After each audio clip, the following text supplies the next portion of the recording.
আমি অন্তঃপুরের মেয়ে, চিনবে না আমাকে। তোমার শেষ গল্পের বইটি পড়েছি শরৎবাবু। বাসি ফুলের মালা। তোমার নায়িকা এলোকেশীর মরণ দশা ধরেছিল ৩৫ বছর বয়সে। ২৫ বছর বয়সের সঙ্গে ছিল তার রেশারেশি। দেখলেম তুমি মহোদাশয় বটে, জিতিয়ে দিলে তাকে।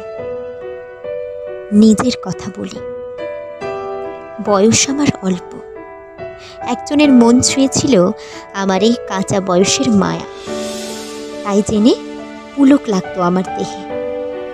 ভুলে গিয়েছিলাম অত্যন্ত সাধারণ মেয়ে আমি।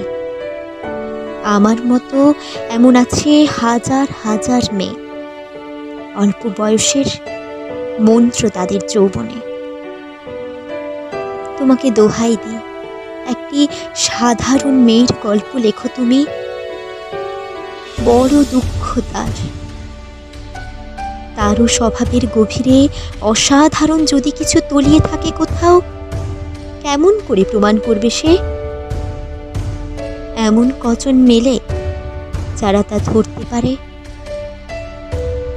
কাঁচা বয়সের জাদু লাগে ওদের চোখে।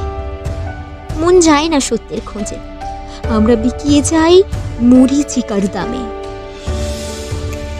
কথাটা কেন উঠল তা বলি।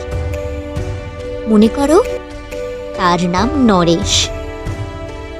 সে বলেছিল কেউ তার চোখে পড়েনি আমার মতো। এত বড় কথাটা বিশ্বাস করব যে সাহস হয় না, না করব যে এমন জোর কই। একদিন সে গেল বিলেতে। চিঠিপত্র পাই কখনো বা।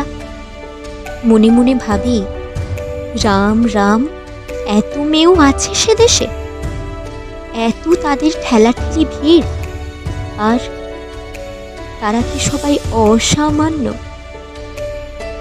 এত বুদ্ধি, এত উজ্জ্বলতা, আর তারা সবাই কি আবিষ্কার করেছে এক নরেশ সেনকে, স্বদেশে যার পরিচয় চাপা ছিল 10-এর মধ্যে।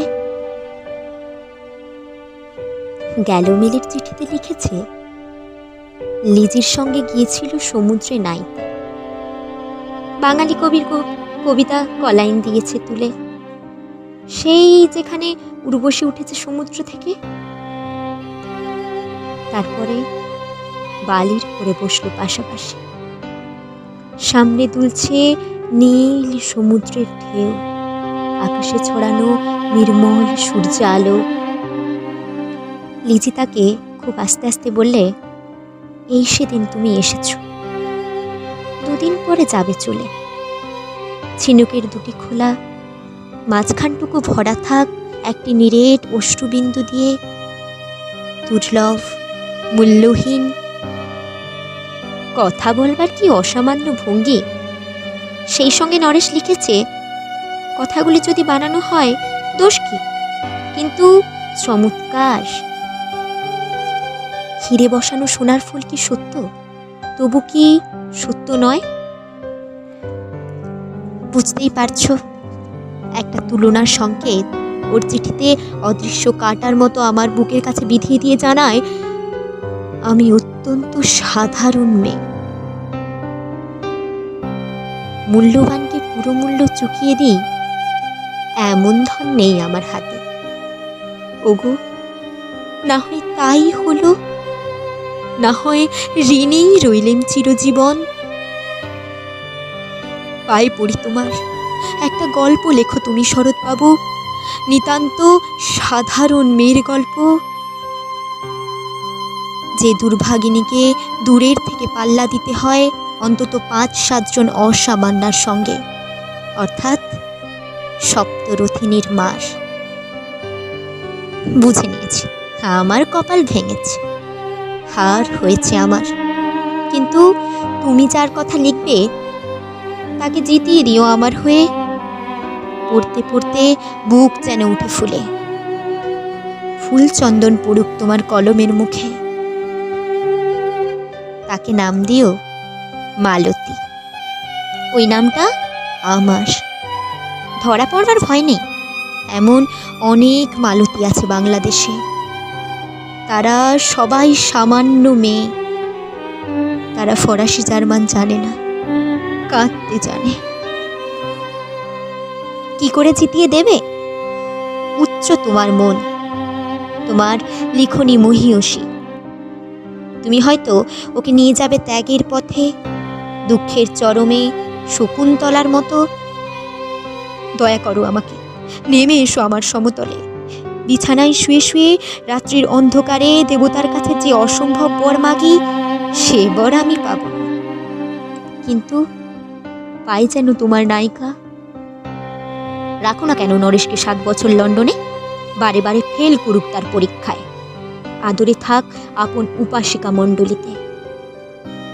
ইতিমধ্যে মালতী পাশ করুক এমএ, কলকাতা বিশ্ববিদ্যালয়। গণিতে হোক প্রথম তোমার কলমের এক আঁচড়ে। কিন্তু ওইখানেই যদি তুমি থামো, তোমার সাহিত্য সম্রাট নামে পড়বে কলঙ্ক। আমার দশা যাই হোক, খাটো করো না তোমার কল্পনা। তুমি তো কৃপণ নও বিধাতার মতো। মেয়েটাকে দাও পাঠিয়ে ইউরোপে। সেখানে যারা জ্ঞানী, যারা বিদ্বান, যারা বীর, যারা কবি, যারা শিল্পী, যারা রাজা, দল বেঁধে আসুক ওর চারিদিকে। জ্যোতির্বিদের মতো আবিষ্কার করুক ওকে, শুধু বিদুষী বলে নয়, নারী বলে। ওর মধ্যে যে বিশ্ববিজয়ী জাদু আছে, ধরা পড়ুক তার রহস্য। মূঢ়ের দেশে নয়, যে দেশে আছে সমজদার, আছে দরদি, আছে ইংরেজ, জার্মান, ফরাসি। মালতীর সম্মানের জন্যে সভা ডাকা হোক না, বড় বড় নামজাদার সভা। মনে করা যাক সেখানে বর্ষণ হচ্ছে মুষলধারে চাটুবাক্য, মাঝখান দিয়ে সে চলেছে অবহেলায়, ঢেউয়ের উপর দিয়ে যেন পালের নৌকা। ওর চোখ দেখে ওরা করছে কানাকানি। সবাই বলছে ভারতবর্ষের সজল মেঘ আর উজ্জ্বল রৌদ্র মিলেছে ওর মোহিনী দৃষ্টিতে। এইখানে জনান্তিকে বলে রাখি, সৃষ্টিকর্তার প্রসাদ সত্যই আছে আমার চোখে, বলতে হলো নিজের মুখেই। এখনো কোনো ইউরোপীয় রসজ্ঞের সাক্ষাৎ ঘটেনি কপালে। নরেশ এসে দাঁড়াক সেই কোণে, আর তার অসামান্য মেয়ের দল। আর তারপরে আমার নোটে সাক্ষী মুড়লো, স্বপ্ন আমার ফুরলো। হায় রে সামান্য মেয়ে, হায় রে বিধাতার শক্তির অপক্ষ।